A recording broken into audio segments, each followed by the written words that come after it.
하나님 말씀 함께 봅니다. 누가복음 1장 26절에서 38절까지 말씀입니다. 신약성경 86쪽에 있습니다. 26절에서 38절 제가 읽어드립니다. 여섯째 달에 천사 가브리엘이 하나님의 보내심을 받아 갈릴리 나사렛이란 동네에 가서 다윗의 자손 요셉이라 하는 사람과 약혼한 처녀에게 이르니 그 처녀의 이름은 마리아라. 그에게 들어가 이르되 은혜를 받은 자여 평안할지어다, 주께서 너와 함께 하시도다 하니 처녀가 그 말을 듣고 놀라 이런 인사가 어찌함인가 생각하매 천사가 이르되 마리아여 무서워하지 말라, 내가 하나님께 은혜를 입었느니라. 보라, 내가 잉태하여 아들을 낳으리니 그 이름을 예수라 하라. 그가 큰 자가 되고 지극히 높으신 이의 아들이라 일컬어질 것이요 주 하나님께서 그 조상 다윗의 왕위를 그에게 주시리니 영원히 야곱의 집을 왕으로 다스리실 것이며 그 나라가 무궁하리라. 마리아가 천사에게 말하되 나는 남자를 알지 못하니 어찌 이 일이 있으리이까? 천사가 대답하여 이르되 성령이 내게 임하시고 지극히 높으신 이의 능력이 너를 덮으시리니 이러므로 나실 바 거룩한 이는 하나님의 아들이라 일컬어지리라. 보라, 내 친족 엘리사벳도 늙어서 아들을 배웠느니라. 본래 임신하지 못한다고 알려진 이가 이미 6달이 되었나니 대저 하나님의 모든 말씀은 능하지 못하심이 없느니라. 마리아가 이르되 주의 여종이오니 말씀대로 내게 이루어지이다 하매 천사가 떠나가니라. 아멘. 사도행전에 나오는 유명한 구절이 하나 있습니다. 나사렛 예수의 이름으로 일어나 걸으라. 지금도 이 문장을 치유 집회하는 곳에서는 자주 사용합니다.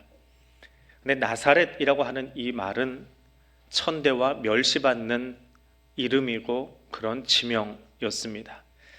근데 교회 역사를 시작하는 사도행전에서 안진뱅이를 일으킬 때 베드로가 이 문장을 사용하면서 이 이름을 듣는 사람마다, 나사렛 예수라고 하는 이름을 듣는 사람마다 새로운 생명과 기회를 얻게 되고 또 안전뱅이가 일어서는 역사가 일어납니다.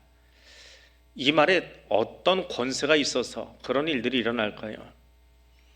예수는 베들레헴에서 태어나셨습니다. 그런데 헤롯의 핍박 때문에 애굽으로 피신 갔다가 헤롯이 죽은 이후에 나사렛으로 돌아가서 정착 생활을 합니다. 예수 공생애를 시작하기 전까지 약 30년 그곳에서 사시게 되지요. 예수의 아버지 요셉의 원적지는 유대 땅 베들레헴입니다. 근데 어떤 이유인지 모르지만 그 남쪽에서 북쪽으로 올라갑니다. 북쪽 스불론 지파 땅, 거기에 나사렛에서 사셨습니다. 오늘은 그 나사렛에 관한 이야기를 함께 나누고자 합니다. 그 첫 번째로 우리가 나눌 것은 절망과 희망은 이것이 있고 없고의 차이입니다.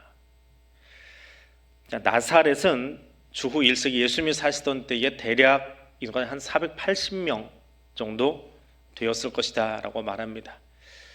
다 무너진 도시에 인구가 몇 명 사는지 어떻게 아느냐? 성지순례를 다니다 보면 가이드들이 별의별 이야기를 다 해주는데 그 중에 이런 게 있어요. 고고학자들이 터를 발견하면, 집터 혹은 도시의 터를 발견하면 건축하신 분들은 대략 보일 거예요.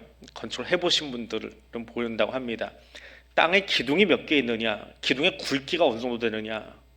기둥이 굵을수록 위에 받칠 수 있는 용량이 커지지요. 기둥이 굵으면 2층짜리도 올라가고요, 가는 기둥은 한 층밖에 못 올라갑니다. 지하는 당연히 없을 테고요. 그러면 이제 그 상태에서 면적에 이 건평이라고 그러죠. 건평 중에 짐승이 머물도록 만들어진 구조하고 사람이 머물도록 만들어진 구조가 달라요. 그럼 사람이 머물도록 되어진 곳, 이걸 찾아내는 거예요. 거기에 몇 명이 누울 수 있느냐를 이제 계산해가지고 도시 인구가 나옵니다. 여러 가지 잡아내는 방법이 있어요. 480명이랍니다. 그럼 이게 어느 정도 인원이냐 하면 지난달 30일 기준으로 2023년 11월 30일 기준으로 대한민국에 있는 인구 총수를 통계청에 들어가서 찾아봤습니다. 근데 가장 적은 곳이 어디냐? 가장 많은 곳은 서울이겠죠. 가장 적은 곳은 강원도 영월군 상동읍이라고 있습니다. 단종이 그 근처에 유배를 갔다가 묻힌 곳. 그래서 옛날 이름은 제가 잊어버렸고요. 나중에 묻혔다 그래서 상동이라는 이름을 바뀌었다고 합니다. 상동읍의 인구가 남녀 총 1010명입니다. 지난달 기준으로. 여기에 3개 리가 있어요. 읍 안에 리가 있죠, 밑으로. 그러니까 1010명을 3개 리로 나누면 조금 많은 곳에 한 500명 머물고 좀 적은 곳에 더 적은 수가 머물 겁니다. 그러니까 상동읍에 한 리 정도 되는 도시도 아니죠. 그냥 마을. 이것이 나사렛의 규모입니다. 굉장히 작은 도시이지요. 이 상동읍도 산 꼭대기에 있습니다. 경상북도와 강원도 접경 지역인데 이 나사렛도 이스라엘 중앙 산간지대 산 위에 있습니다. 1세기에 이곳은 정말 낙후된 곳이고 사람이 가기 싫어하는 곳입니다. 상동읍 면사무소를 치고 대중교통으로 찾아가려고 했더니 7시간 걸리더라고요. 우리 교회에서. 서울에서 7시간 걸립니다. 나사렛 찾아가는 거 그만큼 힘들다는 거예요. 현대교통이 7시간이니까 물론 이 이스라엘 크기가 뭐 경상북도만 하다고는 하지만 걸어서 가니까 그때는 마차가 아니고 기차가 아니고 같은 유대 민족임에도 불구하고 이사야서에 보면 옛적에는 여호와께서 스불론 땅과 납달리 땅이 멸시를 당하게 하셨더니 나사렛은 스불론 지파의 땅입니다. 그 땅이 멸시당했대요. 멸시받던 땅입니다. 빌립이 나다넬을 초청하려고 했더니 나다넬이 나무 아래서 묵상하고 있다가 툭 던지는 말이 있습니다. 갈릴리 나사렛에서 선한 것이 있겠느냐? 그러면 이 말을 이렇게 고상하게 했겠습니까? 이 말투는요, 나다넬의 이 말투는 빈정거리는 말이에요. 쥐뿔 나사렛에서 뭐가 나온다고 그래? 하는 그 정도의 톤으로 이야기해도 되는 그런 말입니다. 그러니까 1세기의 사람들이 나사렛, 아이고 참 그것도 무슨 도시 마을이라고 삐죽거리면서 말하는 곳이 나사렛이었다라고 하는 겁니다. 그런 말투는, 이런 문장은 이 나사렛이라고 하는 도시가 희망이 없고 존재 가치도 없고 발전을 기대하기도 힘든 곳이다 라고 하는 겁니다. 갈릴리 호수가 갈릴리 지역이에요. 지도에서 보면 갈릴리 호수 서편 산 언덕, 산 꼭대기에 있는 도시가 나사렛인데 이걸 다 아울러서 갈릴리 주변에서 갈릴리 지역으로 부릅니다. 이방 도시, 이방의 지역이다 부르는데 그래도 갈릴리 호숫가는 배 타고 나가서 고기라도 잡아요. 배가 있습니다. 배를 살 수 있는 돈이 있고 그물질을 할 수 있는 재주가 있어요. 근데 이도 저도 안 되는 사람들이 밀려난 곳이 산 지역이에요. 산에서 사는 분들입니다. 옛날에 우리 유교지구에 화전민 하듯이 그 사람들이 사는 곳입니다. 약자들이 사는 곳이 있고요. 약하고 희망이 없습니다. 그것이 스불론 지파의 땅 갈릴리 지역 나사렛이었습니다. 예수님은 이 지역 주민인 요셉의 집으로 오셨습니다. 어떤 분이요?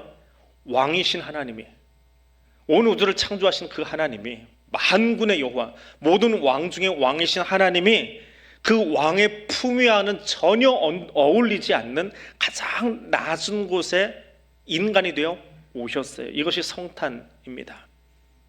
그리고 그곳에서 30년을 사십니다. 그래서 얻은 이름이 하나 있지요. 나사렛 예수. 자, 예수님의 제자 중에 가룟 유다라고 있습니다. 이 사람의 이름이 뭐라고요? 가룟 유다라고 하면 틀립니다. 우리가 예수님 제자 중에 유다가 둘이 있다 보니까 구분하기 위해서 한 사람에게 이름을 붙이는데 뭐라고 붙이냐면 이쉬 가룟 유다라고 부릅니다. 이쉬는 사람이라는 말이고 가룟은 지방 명칭이에요. 유다가 2명인데, 예수 제자 중에 유다가 2명인데 이 사람은 가룟 사람, 가룟 태생의 유다다. 그 말을 줄여서 우리말로 가룟 유다 해버린 겁니다. 히브리어는 이시가룟 유다 그렇게 발음을 합니다. 그것처럼 나사렛 예수라고 하는 말은 예수라는 이름이 당시 유대 사회에 너무 흔한 이름이에요.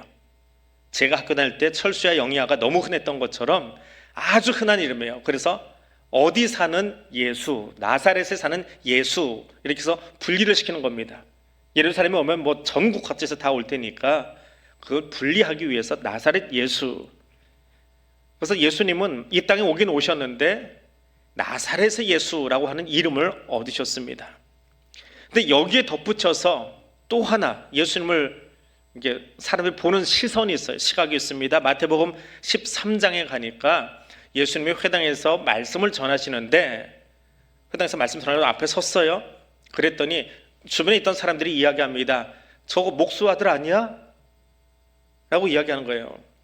이 개혁성경은 약간 유교적인 관점에서 써서 말을 좀 온건하게 씁니다. 근데 분위기가 뭐냐 하면 저거 못 배운 목수 아들 아니야? 저 없는 집 아들 아니야? 하는 그런 뜻의 말이에요. 아까도 말씀드렸죠. 돈이 있으면 배 사서, 기술이 있으니까 그물질해요. 뭔가 할 수 있는 일이 있어요. 근데 돈도 없고 백도 없고 집도 없고 그럼 뭘로 살아야 돼요? 몸으로 사는 거예요. 몸에 체력이 드는 한. 그럼 몸으로 할 수 있는 게 뭐예요? 산에 올라가서 나무 꺾어가지고 그걸로 뭘 만드는 거예요. 그래도 조금 돈이 되면 어떻게 해요? 블레셋 마을에 가서 식민 지배를 받는 사람들이 좋은 무기, 좋은 금속 재질을 가지고 있으면 안 됩니다. 이건 반란에 사용할 수 있거든요. 그러니까 블레셋 땅에 가서, 지금의 피에로 가자지구지요, 거기 가서 이 이게 용구를 사오는 거예요. 그게 식민 지배 받는 사람들의 모습입니다. 거기서 좋은 대패나 혹은 톱이나 칼을 사와요. 그래서 그거 가지고 나무를 잘라요. 그냥 힘으로 하면 되니까. 그래서 그걸로 열심히 하다 보면 뭔가 좀 만들 수 있는 여러 개 생겨요. 요즘 우리하고 같이 생각하면 안 돼요. 요즘 우리의 목수는 굉장히 전문 직업이에요. 거기에 같이 놓고 보면 이해가 안 됩니다. 1세기 사람들을 이야기하는 거예요. 유대 사람들입니다. 그래서 힘없는 사람들이, 기술 없는 사람들이 정말 작은 돈 가지고 할 수 있는 게 몸으로 하면서 칼자루 하나면 나무 패 가지고 깎아서 뭔가 소품 만들어서 내다 팔 수 있는, 이게 목수 직업이에요. 그러니까 저거 목수 아들 아니야? 라고 하는 거는 저거 없는 집인데 하는 이야기예요. 뭐 재주도 없고 그냥 뭐 나무하고 버텨서 살아가는 사람인데 낮잡아보는 이야기입니다. 말씀 전하려고 예수가 섰는데 사람들이 예수를 낮잡아보는 분위기예요. 그렇게 배척당했습니다. 근데 그런 분위기가 2000년 전에만 있습니까? 우리도 똑같아요. 이력서 받아서 학교 어디까지 나왔지? 학위가 뭐가 있지? 출신 지역은 어디지? 인맥은 어떻게 되지? 근데 그런 게 갖추어지지 않은, 이력이 없는, 무시당할 이력을 만드셨습니다. 왜요? 가난이 뭔지, 배고픔이 뭔지 경험하시는 거지요. 우리가 당하는 그 소외당한다라고 하는 것, 소외당해서 외로운 것, 서러운 것, 빈곤, 상대적인 박탈감, 누구는 저기 배도 있는데 우리 집안은 아버지 때부터 가진 게 없어서 이러고 살아야 돼라고 하는 그 박탈감을 예수님은 나사렛에서 사시면서 온몸으로 경험하시는 거지요. 근데 예수님이 그곳에 오시니까 달라져요. 1세기의 나사렛은 480명 살던 도시입니다. 지금 나사렛은요, 인구가 7만 도시예요. 속초가 5만 도시입니다. 속초보다 더 커요. 제주만 할까요? 제주시만 할까요? 그런 큰 관광도시가 되어버렸습니다. 예수님이 사셨다라고 하는 것만으로 이 나사렛이 벌어들이는 수입이 어마어마합니다. 저는 가보지 못했어요. 나중에 자료 조사하면서 봤는데 나사렛의 성지순례 가면 우리들은 잘 못합니다. 특히나 우리 어르신들 모시고 가면 이거 절대로 못합니다. 젊은 청년부나 데리고 가면 할 수 있는데 나사렛에서 하는 예수 트레킹 코스라는 게 있습니다. 예수님이 나사렛에서 사셨잖아요. 어떻게 사셨을까요? 자동차 타고 다니셨어요? 이 귀에 뿔 달린 이 좋은 대형 버스 타고 성지순례 다니는, 그렇게 안 하셨겠지요? 어떻게 해요? 걸어서 산 넘어가고 마을 넘어가고 집을 비켜가고 그러면서 이 동네 갔다 저 동네 갔다, 그 나사렛 480명 동네, 그렇게 걸어서 갈릴리 내려갔다. 이 길을 걸어가는 거예요.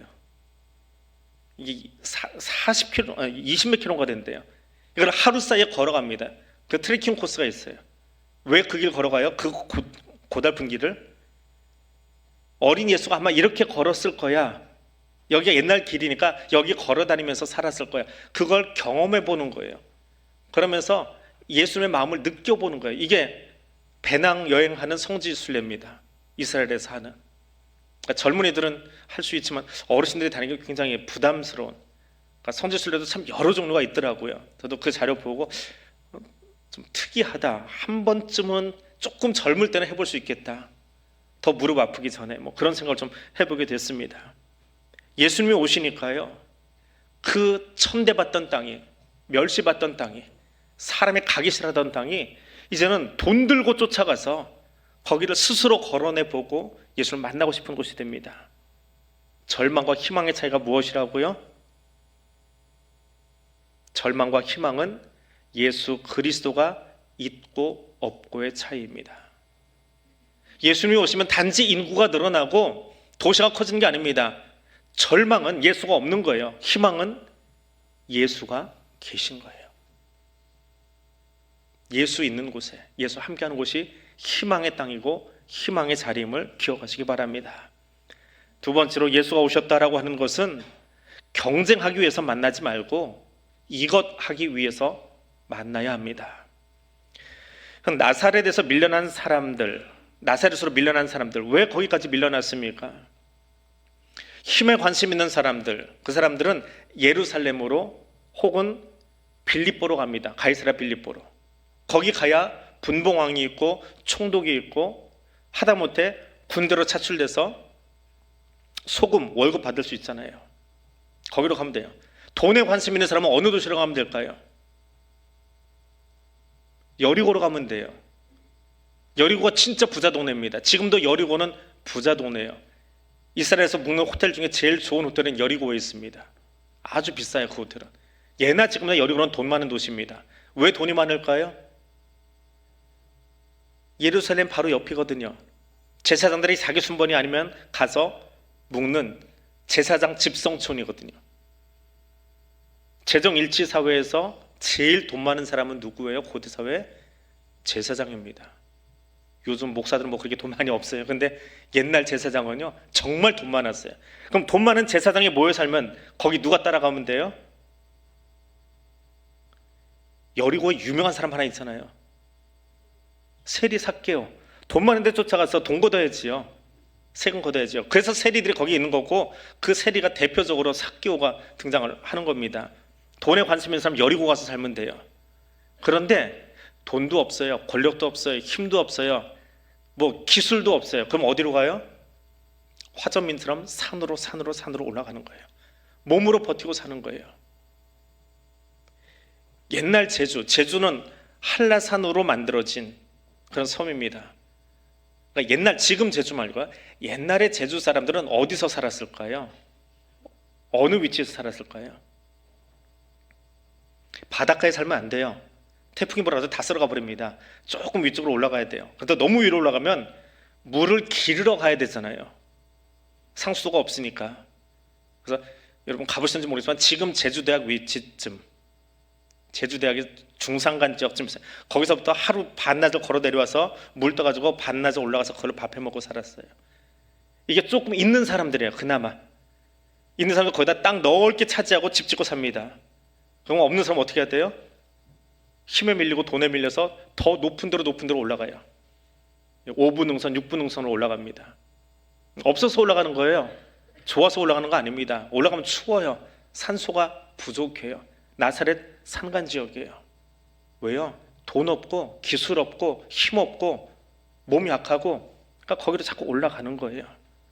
힘들지요. 풀도 없어요. 거기는 춥습니다. 이스라엘에서 눈을 볼 수 있는 유일한 동네입니다. 1년에 한두 번 그 더운 나라에서 눈이 온다니까 스키 타러 거기로 사람들이 쫓아가요. 이게 그 스불론 지역, 헤브론산, 헐몬산에 있는 곳이거든요. 그래서 목소로 살아갑니다. 그럼 거기로 밀려 올라간 사람들은 어떤 마음으로 살아갈까요?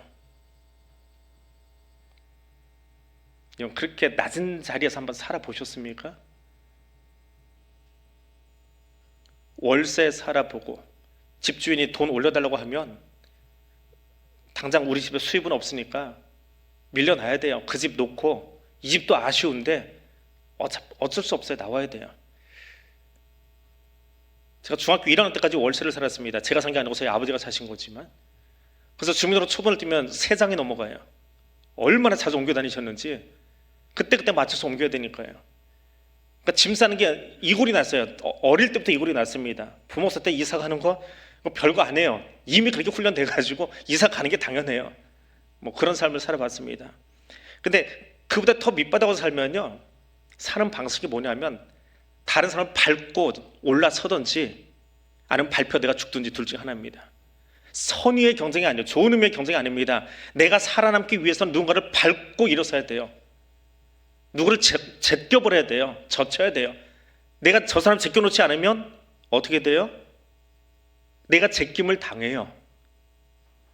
이게 정말 낮은 곳에 있는 사람들의 악에 바친 삶의 모습입니다. 경쟁인데 그냥 선의의 경쟁, 같이 성장하기 위해서 경쟁하는 것이 아니라 살아남기 위해서 누군가를 끌어내리는 그 삶을 살아가요. 이게 세상의 원리입니다. 그런데 하나님은 어떻게 일하십니까? 고린도의 성도들에게 이렇게 말씀하십니다. 내가 너희를 불렀는데, 너희가 너희를 선택했는데 너는 어떤 사람이냐? 문벌 좋은 사람도 아니고 미련한 사람이고 약한 사람들이고 천한 사람들이고 멸시받는 사람들이야. 내가 그런 너희를 선택했어. 왜? 그렇게 선택해야 하나님 앞에 가서 자랑할 게 없잖아요. 뭘 자랑해요 내가? 가진 게 있습니까? 재주가 있습니까? 오히려 세서 멸시받던 사람인데 그런 나를 하나님이 어떻게 하셨어요? 사랑하셨어요. 사랑하셔서 하나님과 동등하신 분인데, 하늘 보좌에 계신 분인데 이 땅에 오셨어요. 뭐 하려고요? 내 앞에 무릎 꿇고 내 발 씻기시려고요. 섬기려고요. 우리 사람들 간에, 친구 간에 싸움 날 때 왜 싸우지 아세요? 괜히 내 자존심 건드리면 나 인정 안 해줬다고 싸움 나요. 그 친구 간에 등져버립니다. 제일 얄미운 사이가 돼버립니다. 그런데 하나님은 우리 어떻게 하셨어요? 비교할 수 있는 친구 아니에요. 전능하신 분이에요. 근데 그분이 나를 섬기려고 멸시받는 나를 찾아서 그 많고 많은 땅 중에 하필이면 나사렛에 와서 사셨어요. 그들을 섬기는 걸 보시려고요. 경험하시려고요. 산속 나사렛에서 살아가던 세상에서 가장 낮은 직업군, 지금은 뭐 직업에 규천이 없다라고 말은 하지만 당시 목수는 유대사에서 가장 낮은 직업군이에요. 직업이라고도 말 못해요. 그냥 몸으로 살아가는 사람들이에요. 어부보다 더 못해요. 그 위가 어부예요. 그 목수 요셉, 그리고 그와 정혼한 소녀 마리아에게 천사를 보내서 만나주셨어요. 지혜로 살기보다는 온몸으로 하루하루를 열심히 살아가던 그들을 찾아오셨어요. 힘 있는 사람보다 세상에 가장 약한 목수와 한 소녀를 찾아오셨어요. 왜요? 그들을 통해서 이 땅에 소망을 주기 위해서 하나님은 천사를 보내주셨어요. 나사렛에 가면 이런 교회가 있습니다. 수태고지교회 정면부입니다. 저 교회는 1969년에 지어졌어요. 그럼 이제 성지순례 가서 이제 그런 물음표 지킵니다. 이거 옛날에 있던 자리에다 뭐 세우는 것도 아니고 20세기에 세워진 교회를 뭘 성지순례 가서 찾아가? 로만 캐톨릭과 개신교의 차이점은 거기 있습니다. 로만 캐톨릭의 그 성지순례는 똑같은 장소로 가도요, 그것이 성물입니다. 성물이에요. 그래서 그 건물 자체가 뭔가 거룩하고 특별해요. 그래서 거기서 가는 곳곳마다 예배를 드립니다. 우리 사람 일주일짜리 성지순례 못 다녀요. 한 도시만 일주일을 걸립니다. 예배를 다 드리거든요. 근데 우리는 개신교 성지순례는 왜 가느냐 하면 예수님이 걸으셨던 곳에 가서 성경을 펴고 성경의 의미를 눈으로 확인하면서 묵상하는 거예요. 건물을 묵상하는 게 아니에요. 건물은 여기쯤이 이런 일이 있었을 거야 라고 하는 그 장소에 대한 의미를 눈으로 보기 위해서 만들어 놓은 시각화된 조형물일 뿐이에요. 보는 게 달라요. 저곳은 마리아가 천사를 만나서 예수를 잉태할 거야 라고 하는 것을 고지받았다. 수태를 고지받았다. 그래서 이름이 수태고지교회입니다. 그런데 캐톨릭에 있어서도 지금 저곳은 캐톨릭이 관리하고 있습니다. 그런데 이스라엘 땅에 얼마나 부침이 많은지 몰라요. 공격을 수도 없이 많이 받다 보니까 특별히 그 이방 종교를 가진 사람들 오면 그거 남겨놓겠어요. 여러 의미가 있지만 적은 만큼 의미가 있는 곳이 없어요. 완전히 부셔버렸습니다. 흔적 없이 다 부셔버렸어요. 그래서 1969년에 이탈리아의 아주 유명한 건축가가 설계를 다시 했어요. 그래서 지금 중동 지역에서 이스라엘, 사우디, 이란 뭐 다 합했어요. 중동에서 가장 큰 교회가 저 교회예요. 굉장히 큽니다, 교회가. 그 교회 안에 들어가면 교회 위에 우리는 이제 지하로서 막혀 있지만 돔이 있어요. 교회를 바깥에서 보면 큰 돔이 보이는데 안에 들어가서 보면 그 돔이 저렇게 보입니다. 사진으로 보면 가운데 위쪽에 있죠. 어떻게 보이십니까? 무슨 모양이에요? 저 돔은요, 백합화 꽃을 거꾸로 엎어놓은 형태랍니다. 우리가 백합화를 이렇게 쳐다보는 것과 같은 이미지예요. 그럼 왜 백합화를 저기다 놔두었느냐? 마리아의 상징이 백합입니다. 사랑과 순결이라고 하는 꽃말을 가지고 있습니다. 마리아가 사랑하는 마음, 하나님 사랑하는 마음으로 순결하게 그에게 고지된 이야기들을 가슴에 담고 살았다. 그래서 기념하기 위해서 거기에 백합을 이렇게 얹어놓은 모양을 했답니다. 그래서 결혼식 때 신부가 들고 가는 부케의 꽃이 백합이라고 그래요. 순결을 상징하는, 사랑을 상징하는 꽃이라고 합니다. 성경은 건강한 경쟁까지 거절하지는 않습니다. 그러나 힘으로, 돈으로 끼리끼리 놀아다니면서 거기서 하는 경쟁, 하나님은 원치 않으십니다. 사랑하기에 오신 그 하나님, 그 하나님의 오심을 가슴에 담고 순결함으로 자기를 비우고, 내게 일할 수 있는 일입니까? 남자도 알지 못하는데. 그래서 하나님의 명령이라면, 하나님의 요청이라면 주의 종이에 내가 받겠습니다. 그 순결한 마음을 기리면서 세워진 교회가 수태고지 교회입니다. 저 교회는 현대교회이기 때문에 2층 구조로 되어 있어요. 2층에 본 예배당이 있고요, 1층에도 예배실이 하나 있고, 지하에는 마리아가 살던 옛날 동굴이 있습니다. 산에다 뭐 집 짓겠어요? 그 돈 없는 사람들이 그냥 땅 파고 거기다 돌멩이 갖다 깔아놓고 거기서 살지요. 그 터가 남아 있습니다. 마리아 집터예요. 사실은 거기로 천사가 와서 이겼다, 그렇게 이해를 하는 겁니다. 저기서 가까운 곳에, 저 교회에서 나와서 조금 걸어가면 요셉의 집터도 있어요. 성요셉 교회라고 있습니다. 그건 자그마해요. 그러니까 동네 사람인 거예요. 동네 청년과 처녀가 만나서 결혼 약속을 한 거예요. 그게 나사렛 그 자그마한 동네에서 일어났던 사건입니다. 교회는 지금 그 의미가 담겨 있다고 합니다. 타자를, 다른 사람을 경쟁 관계가 아니라 섬기기 위해서 찾아올 수 있는 것, 또 그렇게 만날 수 있는 것, 천사를 통해서 내게 알려주신 그 사랑의 섬김이 무엇인지를 알려준 그 하나님의 마음을 가슴에 담았던 그 마리아처럼 오늘 우리는 어떤 자세로 서로를 만나고 서로를 섬기고 함께 해야 될까요? 두 번째 대지입니다. 아까 블랭크를, 괄호처리를 다시 채우고 읽습니다.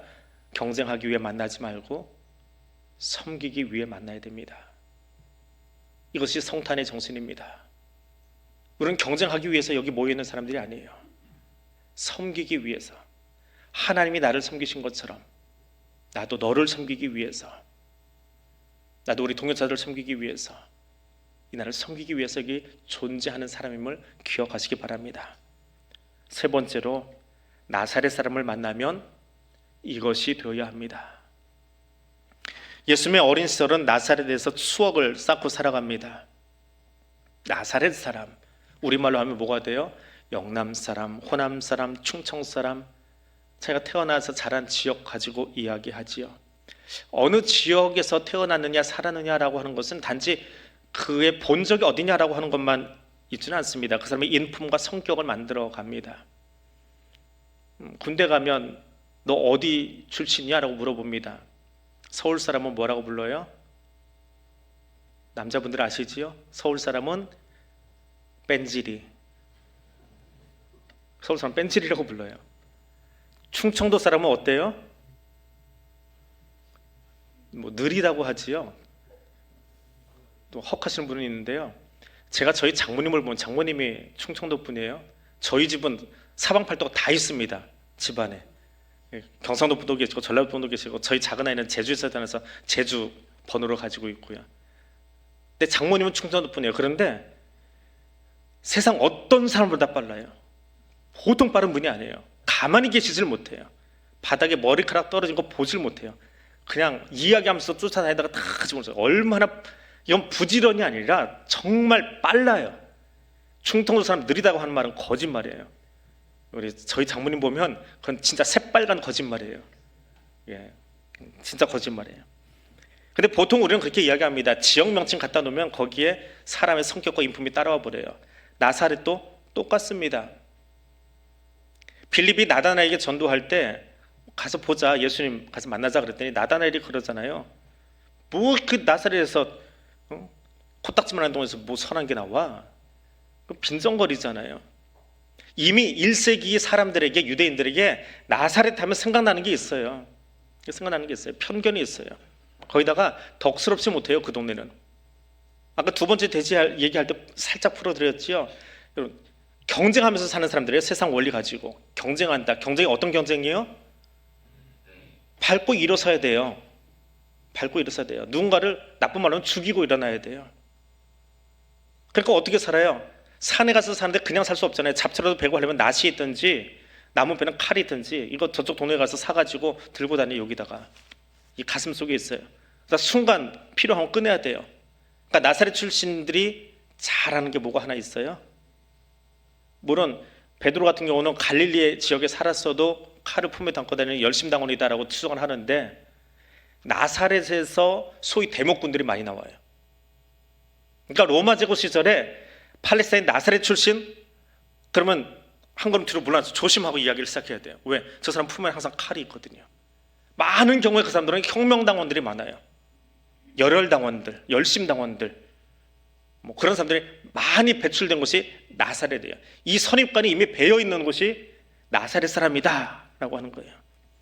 그런데 천사 가브리엘이 하나님의 보내심을 받아서 하고 많은 동네 중에, 황실이 있는 로마도 아니고 조금 배운 사람들이 모이는 예루살렘도 아니고 돈 많은 여리고도 아니고, 그 치열한 경쟁, 좋은 경쟁이 아니에요. 나쁜 경쟁이에요. 그런 경쟁하고 없는, 마음이 그냥 피폐해진 그 마을 나사렛으로 가서 누구를 만나요? 마음이 순결한 마리아를 만나요. 요셉을 만납니다. 이스라엘 땅에는 정평이 나 있어요. 안 좋은 곳으로 정평이 나 있는데 하나님의 천사는 명령이니까 거기를 찾아가요. 사람들은 다른 사람을 만날 때 뭔가 이유가 있어요. 그 사람에게서 좋은 게 얻어지겠다 생각되면 만나요. 그 사람하고 끼리끼리 놀아요. 왜 교회도 그렇고 세상도 그렇고 끼리끼리 놀아요? 여기 끼리끼리가 아니라 저쪽으로 모이려면 뭔가 나한테는 좀 이게 얻어지지 않을 것 같아요. 그러니까 내가 얻어질 만한 사람하고만 모이는 거예요. 여기하고 이야기하면 나하고 말이 좀 통해요. 저 사람하고 얘기하면 말이 꽉 막혀버리는데 여기서 이야기하면 내 말이 통할 것 같아요. 그러니까 끼리끼리 모이는 거예요. 당을 쌓는 거예요. 당을 짓는 거예요. 당지는 문화가 생기는 거예요. 이게 세상의 원리거든요. 그런데 소문도 별로고 정평도 별로예요. 가진 것도 없어요. 만나서 뭘 얻어갈까요? 그러니까 나사렛 사람 하면 피하고 싶어요. 나다나엘이, 그 현명한 사람이 나사렛에 대해서 그런 거부감을 가지고 예수를 처음에는 밀어냈잖아요. 근데 하나님의 천사는 거기로 갔습니다. 거기서 예수 오심을 마리아를 통해서 처음 이야기했습니다. 나다나엘은 어떻게 됐어요? 편견과 색안경 가지고 나사렛을 쳐다보고 예수를 접했던 사람이 예수 만나고 나니까 어떻게 돼요? 예수를 흠모하고 사랑하는 사람으로 바뀝니다. 나사렛 에이 끝까지 거 하고 깔보던 사람이 나사렛 예수와 함께하는 사람으로, 예수 앞에 무릎 꿇는 사람으로, 그리고 세상에 내가 나다나엘 같은 사람 처음 봤다, 예수님이 이야기할 만큼, 인정하실 만큼 그런 사람이 되었습니다. 그리고요, 예수 공동체가 시작된 이후에 예수를 따르는 제자 무리가 생겨난 다음에 교회가 막 태동할 때요, 유대 사람들은, 지금 이스라엘 사람들이죠, 유대 사람이라고, 유대인이라고 표현합니다. 이 유대인들은 예수의 제자와 기독교인들을 이렇게 부릅니다. 너 노즐이구나. 너 노즐이구나. 근데 노즐이들이 모여 있으면 히브리어는요, 임이라고 하는 글자가 붙어요. 미음자 비슷한 글자가 뒤에 붙으면서 복수가 됩니다. 노즐이들이구나라고 하는데, 그거를 제가 여러분을 보면서 하는 말이에요. 당신들 노즐임이군요. 그래요. 노즐임. 노즐이들이 모여서 노즐임이 됩니다. 당신들 노즐임이군요 라고 부릅니다. 아랍어로, 이스라엘 바로 옆에 있는 아랍어로 기독교인은 메시입니다. 메시. 메시아의 사람들, 메시. 영어로 이스라엘에서 영어로 예수 믿는 사람들을 뭐라고 부르냐면, 영어로 하면 메시아닉 주라고 부릅니다. 예수 주, 지저스를 메시아라고 고백하는 사람들, 그래서 메시아닉 주라고 부릅니다. 그게 그리스도인을 지칭하는 말입니다. 근데 왜 노찌름일까요? 예수 공동체가 시작된 이후에 유대인들은 예수의 제자와 지금도 성지순례 가서 우리가 성경책 들고 이렇게 돌아다니잖아요.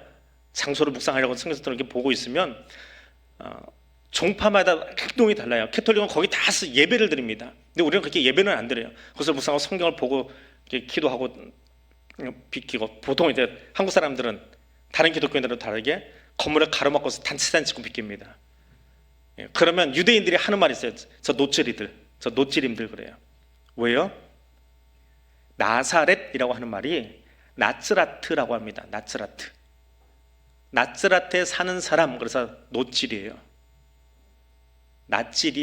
노찔이 나사렛 예수와 관계되었다, 나사렛 예수의 사람들이다, 너도 나사렛 사람이다 라고 하는 말이에요. 그게 노찔입니다. 그들이 모여있는 곳, 교회, 성도들을 노찌림이라고 부릅니다. 그 말은 어떤 말이에요? 유대인들의 시각으로 보기에 이상한 사람이라는 거예요. 참 특이한 사람들이야. 뭐 돌밖에 없는 저 동네 가지고 뭐 사진 찍고 저러고 돌아다니고 있어? 뭐 하고 있어? 아직 메시아는 안 하는데. 저 노찌리들 좀 튀는 사람들이야. 아니 여기 왔으면 시장 지나면서 물건을 사줘야지. 물건 사는 게 아니라 비아돌로로사 그 길 걸어가면서 벽에다 손대고 가서 기도하고 눈물을 흘리고 지나가요. 저 노찌림들. 나사렛에 미쳐가지고 우리 거 물건 팔아주는 게 아니라 저곳에서 울면서 기도하고 가는 사람들, 노찌림들. 촌사람 같아. 예루살렘에 왔으면 예루살렘 사람답게 해야지. 근데 나사렛 예수 그거 쫓아다니면서 이러고 있어. 저 노찌리들. 유대인들은 지금도 예수 믿는 사람들 향해서 나사렛에 속한 사람이다. 그래서 그리스도인들을 노찌림이라고 부릅니다. 노찌림, 나사렛 예수를 따르는 사람들이라고 하는 유대식 표현입니다. 세 번째 대지를 블랭크를 채워볼까요? 나사렛 사람을 만나면, 나사렛 예수를 만나면 뭐가 된다고요? 노츠림이 되어야 합니다. 세상은 우리를 여전히 이상한 눈으로 쳐다봅니다. 그래야 돼요. 세상이 이상하게 보지 않고 자기로가 똑같다면 우리는 노찌림도 아니고 그리스도인도 아닙니다. 저들이 보기에는 우리는 다른 사람들이에요. 그래서 이상하게 보여야 됩니다. 왜냐하면 우리는 이중국적자거든요. 세상에서 구별된 존재이거든요. 그렇게 살게 하시려고 하나님은 천사를 나사렛으로 보내셨고 미리 그를, 마리아를 만나 주셨습니다. 그리고 예수님은 다른 어떤 지역도 아니라 그 나사렛에서 사셨습니다. 그리고 유대인들은 지금도 그 제자들을, 교회를 그 나사렛 동네 예수와 관계된 사람들이다 노찌림이라고 부르고 있습니다. 말씀을 맺습니다. 전쟁과 아픔으로 가득한 이 절망의 땅에 희망을 주는 노찌림들이 되기를 원합니다. 외면당하고 소외하고 당짓기 좋아하는 이 땅의 사람들과 다르게 그들을 섬길 줄 아는 진정한 노찌림 될 수 있기를 원합니다. 무엇보다 정말 예수 닮은, 예수와 함께하는 노찌림 될 수 있기를 원합니다. 우리 이 마음으로 같이 기도하겠습니다. 오늘 말씀 기억하며 함께 기도합니다. 하나님의 절망의 땅에 희망을 준 노찌림 되겠습니다. 외면당하고 소외된 이들을 섬기는 노찌림이 되겠습니다. 예수 닮은, 예수와 함께하는 노찌림 되기를 원합니다. 우리 한 1분 정도 같이 통성으로 기도하겠습니다. 사랑하는 하나님, 감사합니다. 하늘 보좌를 뒤로 하시고 우리 가운데 찾아오셔서 우리에게 사랑의 모습이 무엇인지, 섬김의 모습이 무엇인지, 하나님의 마음이 무엇인지를 들려주시고 보여주신 하나님, 참으로 감사합니다. 절망으로 가득한 땅에, 전쟁의 포화로 가득한 땅에, 아픔으로 가득한 땅에, 살기 위해서 누군가를 밟고 일어서려고 하는 세상의 원리가 가득한 이곳에 무릎 꿇고 발을 지키기 위해서, 사랑하기 위해서 십자가에 못 박으신 그 예수 사랑을 가슴에 담고 희망을 나누어서 노찌림 되려고, 소외된 이들을 섬기는 노찌림 되려고 우리 여기 머리 숙였습니다. 주님, 예수 닮은 사람으로, 예수와 함께하는 사람으로 오늘을 살아갈 수 있기를 원하오니 성령님 우리와 함께하여 주옵소서. 그래서 이 땅은 보여주지 못하는, 땅의 사람으로 흉내내지 못하는 그 아름다운 삶을 오늘 내가 살아내므로 우리와 함께한 친구들, 우리와 함께한 가족들, 우리와 함께한 이웃들에게 예수 사랑이 무엇인지 보여주고 들려주고 나눠줄 수 있는 나사렛 예수 닮은 사람들, 그 무리들, 진정한 그리스도인들 노찌림 될 수 있도록 성령님 우리와 함께하여 주시옵소서. 나는 노찌림입니다. 나사렛 예수와 함께한 사람입니다.